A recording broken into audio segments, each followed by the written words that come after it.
Čia pats didžiausias sielvartavimas. Pasaulyje tiek daug skausmo, pasaulyje tiek daug netiesos, pasaulyje tiek daug nuodėmės.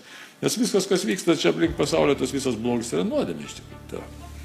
Tai tik Dievo meilė gali mus pripildyti, bet taip lengvai jos neprisipildysi. Ne? Tai ateinu už tai iš didelio skausmo, kaip apreiškimo knygoje sako, iš kur atėjo tie, kurių drabužiai išbalinti. Nesako, iš didžio skausmo atėjo, didį skausmą tą gali, kai šaukiesi iš visos širdies, Viešpats tikrai atsiliepia.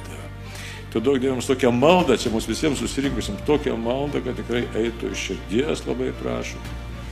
Suteik tą tikrą laimę tave pažinti, tikrai laimę tave pažinti. Na ir visus tada savo rūpesčius norim patikėti taip, kad tau tikrai, kad jie mums nebeatrodytų. Nei skausmai, nei rūpesčiai, nei baimės, nei ten pergyvenimai. Tiek, kiek žmogui taip, tiesiog tu žinai, kaip mums reikia, tiesiog suteik jėgų tavo meilėje gyventi, kovoti,